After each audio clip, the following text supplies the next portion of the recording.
Bonjour, alors aujourd'hui nous allons parler d'un sujet très contemporain puisqu'il s'agit de l'intelligence artificielle, avec 4 questions.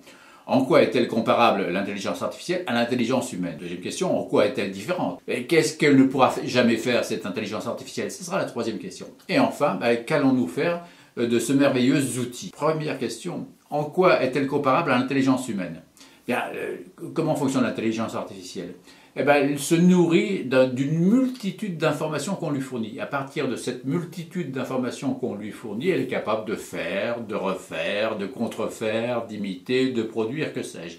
Elle fonctionne de cette façon-là, à partir de la multitude d'informations qu'on lui fournit. Comment fonctionne l'intelligence humaine?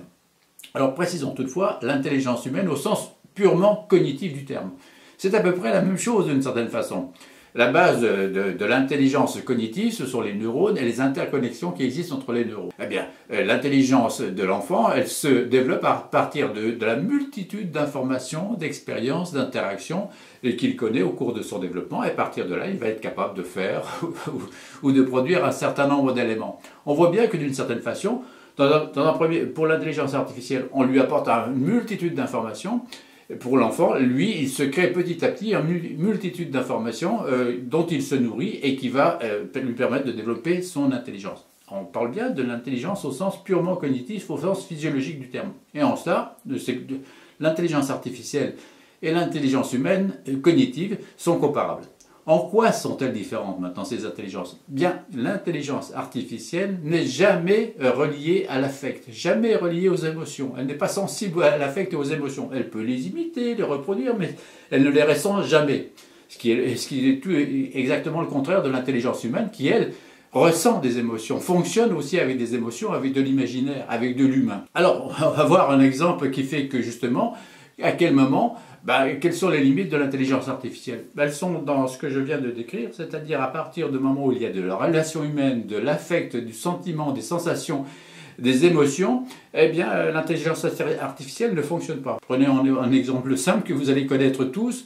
Lorsqu'on va chez le médecin, il y a un diagnostic qui est posé. Le diagnostic, l'intelligence artificielle peut le poser également. Si on lui fournit suffisamment d'informations, elle pourra poser le diagnostic. Mais après, tout ce qui concerne l'évolution, l'accompagnement du patient, qui contribue à son mieux-être, à sa guérison, c'est-à-dire la relation de confiance, la sérénité, l'accompagnement, la chaleur humaine du médecin, tout ce qui se passe avec lui au cours des différentes consultations, ça contribue à l'évolution positive, au bien-être du patient.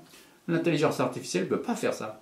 Dès qu'il y a de la relation humaine, de l'humain, des sentiments, des émotions, l'intelligence artificielle est incapable de faire quoi que ce soit. Alors on le voit bien aussi, on voit bien que toutes les professions où il y a de la relation humaine, que ce soit médicale, paramédicale, psychologie bien évidemment ou autre, là l'intelligence artificielle a ses limites. On voit bien aussi dans le domaine de l'imaginaire, l'intelligence artificielle aujourd'hui peut faire, refaire ou contrefaire du Picasso, mais avant Picasso, elle n'était pas capable de faire du Picasso.